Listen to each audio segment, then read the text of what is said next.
সঞ্চয়ের কিছু কড়ি হারিয়ে ফেলি, তখন মনের মধ্যে একটা বেদনা লাগে। সেই বেদনাটা আমরা সময় যখন ভেবে উঠি, তা একটা সময়ের ঘটনা আমি ব্যাখ্যায় আসব। এক দিন এলো শুভ সকাল, তখন 1.5 লক্ষ টাকা কিভাবে চলে গেল। রাতে বসলাম, যেন সেবাটা বয়ে উঠছে না এবং বিশ্রামও হচ্ছে না। হঠাৎ যিনি রূপায়ণী, তিনি যেন অদ্ভুত খেলা খেলছেন। সেটা তার খেলা, এবং যখন কড়িটি হারিয়ে ফেলেছি, সেটা হয়তো দানপত্র জীবনে পারিশ্রমিকের। তাই তিনি মাথায় হাত দিয়ে একটি ব্যাখ্যা বলছেন, কারণ সন্তান হিসেবে তার এসেছি, তারও হৃদয়ের ব্যাখ্যাটা আমাকে মেনে নিতে হবে। তিনি বলছে, আজ তুই কি হারিয়েছিস? এ জগতে তুই কিছুই নিয়ে আসিনিস, এটা তোর নয়। এটা যেটা তুই চালিয়েছিস, এটা তোর কর্মের মাঝে ছিল। আর যেটা নিয়ে তুই খেলা খেলছিস, এটা দানপত্র জীবনে করি, যার হয়তো গণছিস, আর গনতে গনতে তোর বিলিং হবে, তাতে তোর জীবনে হবে। তাই এ নিয়ে ভাবছিস কি? তাই অপূর্ব রূপায়ণীর একটা খেলা হয়তো জীবনের মাঝ দিয়ে ঘটে গেছে, সেটা তিনিই জানেন। কারণ আমরা কখনো ভেবে উঠি, যখন কোনো অর্থ আমাদের কাছ থেকে চলে যায়, আমাদের দেহের মধ্যে একটা উত্তাল হয়, আমরা ভেঙে পড়ি। কিন্তু না, যদি ধর্মের আশ্রয় নিয়ে থাকো, যদি ধর্মের আশ্রয় নিয়ে কাটিয়ে যাও, কখনো করি যদি চলে যায়, তাহলে এই দানপত্র জীবনে হয়তো আসা যাওয়ার খেলার পেছনে, লড়াইটা হয়তো কর্মের পেছনে রইল, তাতে কিছু করি এলো, আর করিগুলো কোনো না কোনো কারণে বিলিং হলো। তাই সে চরণে এসেছি, হয়তো করি গোনার ক্ষমতা নেই, আর করি যে করিগুলো গনে লিখবো সেটাও ক্ষমতা নেই। তাহলে যা পেয়েছি সেটা তো একদিন হারিয়ে যেতে হবে। তাই মাতৃ এটাই ব্যাখ্যা দিলে, আজ যা কিছু ভাবলি সেটা তো সবাইয়ের একটা অঙ্কের কোনো না কোনো কারো দান ছিল, সে হয়তো পেলেন, কিন্তু এ নিয়ে ভেদাভেদ কি আছে? দুঃখ করি নাস, এটা তোর নয়, এটা পরক্ষণে দান আবার ফিরে আসবে, ভেঙে পড়িস না। অপূর্ব রূপায়ণীর খেলা, সেটা আমরা বুঝি না। আমরা কারো কাছে গিয়ে ব্যাখ্যা করি, আরে আমার কিছু চলে গেল, এ ব্যাখ্যা করে কি হবে? এ ব্যাখ্যায় কোনো কিছু ফিরে আসে না। হয়তো আসা যাওয়ার আমাদের জীবনে খেলা, তাতে কর্মের পেছনে হোক, তাতে আমাদের দানপত্র জীবনে ধর্মের পেছনে হোক। কারণ কিছু দেখবেন সমাজে অধর্ম আছে, তারা কিন্তু একটা অর্থ সমাজ থেকে নিয়ে নেয়, যদি কোনো ভুল ত্রুটি হয় তারা এই অর্থটা গ্রহণ করে নেয়। সেটা তো করুণাময় জানে যে এই কলিযুগে একটা সময়ের খেলা দেখবেন, মানুষ অর্থ ছাড়া বোঝে না। কিন্তু এ জীবনে কিছুই তো যাবে না, যাবে কর্ম, আর যাবে নিজের আত্মাবৃদ্ধি, যেটা গড়ে যেতে পারবেন। তাই অপূর্ব রূপায়ণীর সে রাতের ব্যাখ্যাটা হৃদয় জুড়ে যাবে। তিনি যখন মাতার কাছে বসে আছে, আর চোখের জল হয়তো বেরিয়ে আসছে, কারণ যখন আমাদের অর্থ হারিয়ে যায়, কোনো কারণে ভিলিং হয়ে গেল, কোথাও চলে গেল, সেটা দেখবে আর আমরা খুঁজে পাই না।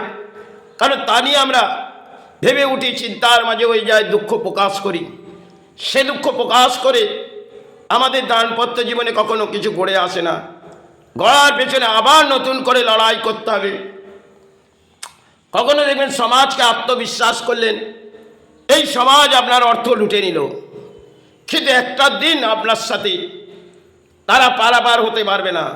তারা হয়তো অধর্মের অর্থে জয়ী ভাববে, কিন্তু একদিন তাদের বিফল হতে হবে।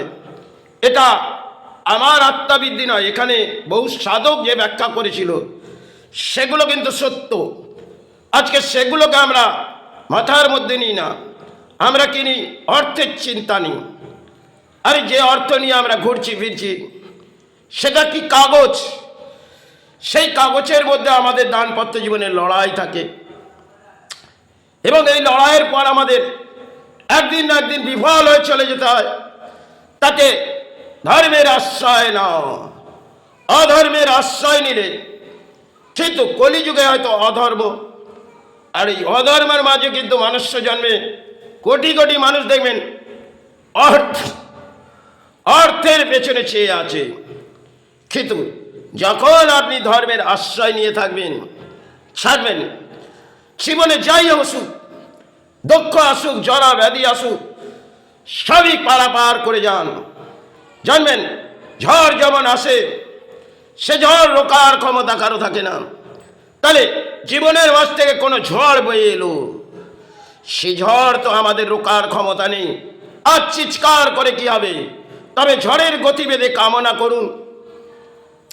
ঝড় যখন আসছে তার আগেই কামনা করুন যে ঝড়টি যাতে গতিবেদ না আসে। আর ধর্মের মাঝে যখন আছেন, ধর্মের আশ্রয় নিন।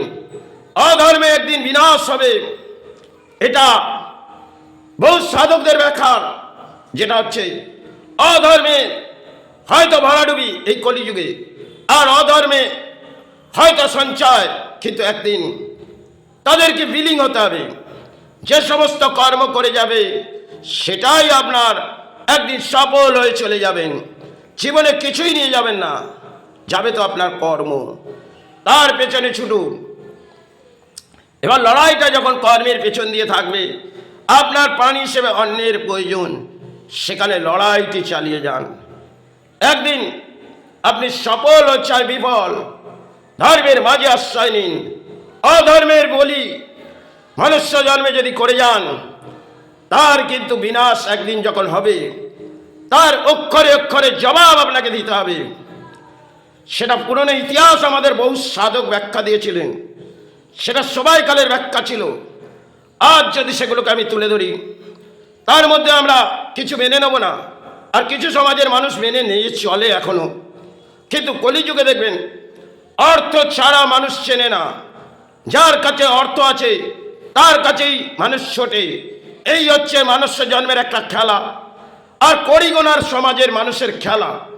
হয়তো জীবনে কড়ি গুনতে আসেনি, কড়ি হয়তো হাতে আসছে, ফেলে দিতে হবে, তাতে কড়ি গুনলে ধর্ম হবে না। হয়তো প্রাণে বেঁচে থাকার জন্যে কড়ির পেছনে ছুটতে হবে, আর এই কড়ি ফেলে রেখে চলে যেতে হবে, যেটা হচ্ছে অর্থ। তাই একদিন না একদিন তো যেতে হবে সেই চরণে, যেখান থেকে এসেছি আবার হয়তো ফিরে যেতে হবে। তাই আসা যাওয়ার খেলার পেছনে হয়তো কিছুটা ধর্ম করলাম, কিছুটা কর্ম করলাম, কিছু বিফল হলে একদিন এই বিফল হয়তো আমাদের যেতে হবে। সে চরণেই যাই না কেন, সাথে মাতৃচরণ যাই আর গুরুচরণ যাই, এছাড়া তো কিছুই যাবে না। যে অর্থ নিয়ে ঘাটছি সেটা একটি কাগজ, হয়তো কিছু সঞ্চয় করে বাসস্থানে রাখলাম। কখনো দেখলেন একটি অগ্নিশিখার মধ্যে যেমন উড়ে গেল, তেমন কোনো কারণে এই অর্থ চলে গেল, হয় হসপিটাল ক্ষেত্রে চলে গেল, কোনো কারণ না কোনো কারণবশত আপনার অর্থ কোনো না কোনো বিলিং হলে, তা সেই বিলিং হলে আপনি তো তাকে ধরে রাখতে পারবেন না। কেন? উনি চঞ্চলা, একই অপরের হাতে যাবে আসবে। তার জন্যে আমরা হয়তো কর্মের পেছনে লড়াই করে সফল ভাবি, আর একদিন এই জীবন যেটা দানপত্র বিফল হয়ে যেতে হবে।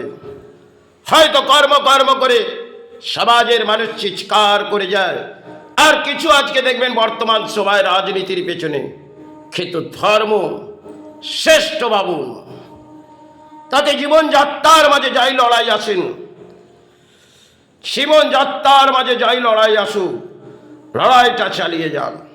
তাতে সৎ কর্ম নিয়ে, অসৎ কর্ম কিন্তু কলিতে দণ্ড আপনাকে পেতে হবে। এটা কলির অদ্ভুত ইতিহাস। যদি আমি আসি, বহু রাত গড়িয়ে যাবে। তাই এসেছি হয়তো মাতৃচরণ আর গুরুচরণ, যাবার পালা আসবে, চলে যেতে হবে।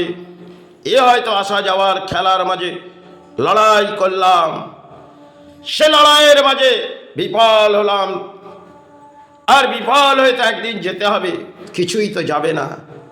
তাই সাজিয়ে যাই, ফুল পুষ্প ভরিয়ে যায়, চরণ ধরে পড়ে থাকি।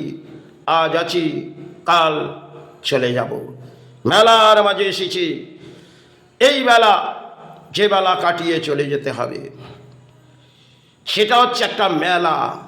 আমরা যেই পথটা ঘুরছি, যখন বসস্থানে আসছি, মেলাটা ছেড়ে চলে এলাম, বসস্থানে ফিরে বললাম, আবার মেলার মাঝে যুক্ত হলাম, রাত গড়িয়ে গেল, নিত্যার মাঝে এলাম, শুভ সকাল হলো, ফের মেলার মাঝে কর্ম করতে গেলাম। এটাই হচ্ছে একটা মনুষ্য জন্মের খেলা। এই খেলার পেছনে আমরা চিৎকার করে ভাবি, এই আমার আমার কিছুই তো নয়, এই নেই মাই জগৎ, আছে আছে কিছুই নেই। একদিন সবই আমাদের জীবন থেকে বিলীন হয়ে যাবে, কিছুই তো নিয়ে আসেনি, আসার পেছনে তো কিছুই নিয়ে আসেনি, এনেছি কর্ম। তাই কর্ম আমাকে চালিয়ে যেতে হবে, সাথে ধর্ম আছে তো, এটা জীবনযাত্রায় কাটিয়ে যেতে। এই হচ্ছে আসা যাওয়ার খেলা, তার পেছনে হয়তো লইল লড়াই। তাই জীবন থেকে যা বুঝেছি, মনুষ্য জন্মে যা বুঝেছি, তা হয়তো লেখাপড়া কিছুই করিনি, আর অঙ্কের কড়ি হয়তো দেখেছি, তা হয়তো গণিনি। কতটা হিসাব এলো আর কতটা চলে গেল, একদিন তো সবই পারাপার হয়ে চলে যেতে হবে। জয় গুরু, জয় মা।